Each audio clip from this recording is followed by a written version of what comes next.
So we've just had a question come in via Twitter from Levi K. Dean. And Levi writes, for me, in terms of screenwriting, how do I script a great scene? What elements and or components are needed, so to speak? And then he adds for Mark, is there anything you can add in terms of a director bringing a great scene to life? So Michael, we'll start with you. Okay, I guess the best thing I can do is I can give some suggestions on how to improve a scene that you're working on.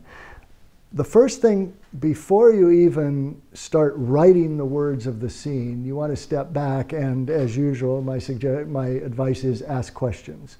In other words, first of all, you should have already asked the questions, who is my hero? What is the hero's wound? What are they afraid of? What is their visible goal that they're going after? And where structurally does the scene occur? Because depending on how far along in that inner journey the character is, that's going to affect how they would react in the situation.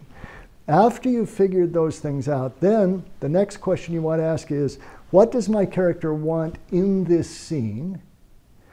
And is that desire going to, or do they think it's going to move them closer to their goal, or at least overcome an obstacle to achieving their goal? If the answer to that question is no, then the scene should be jettisoned. It's not serving the story, because every scene has to move the character closer to their visible goal, or force them to face an obstacle or anticipate an obstacle that they didn't know they were going to previously.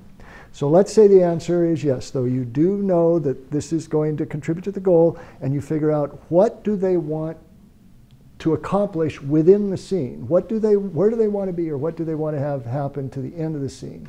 Then, what are they going to do to try and do that? That will constitute the action of the scene.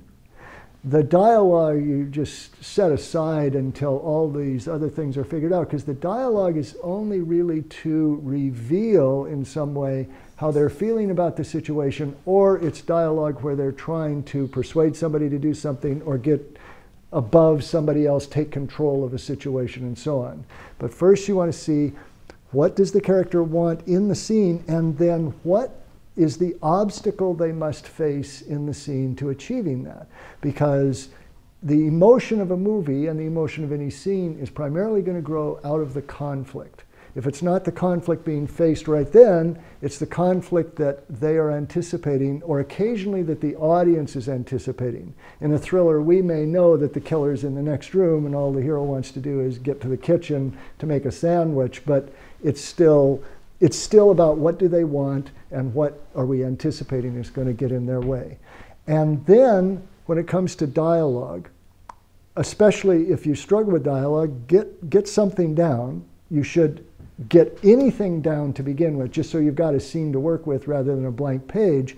But if you don't know what the dialogue should be, write dialogue where the character is just saying how they feel and what they want. It's what's known as on-the-nose dialogue. It's terrible dialogue, but at least now you've got a scene. You've got action, you've got character, you've got dialogue, and now you can ask the last question that would be my suggestion, and that is, okay, now I know what they want. They're going through this action. How can I make it more difficult for them, first of all, but also, instead of having them announce their feelings or desires, can they do it without saying anything? Or if they, in a conversation, how can they hide their true desires or feelings and cover it up with more surface, superficial, subtextual language? And that's sort of what you're going for. And those are sort of the beats of going through it. Then it's a matter of just going through that process again and again and again with each successive draft. But that'll get you to something if you're looking at a blank page to begin with. So that was good, Michael. Oh, thank you. You're very welcome. I'm going to write that down.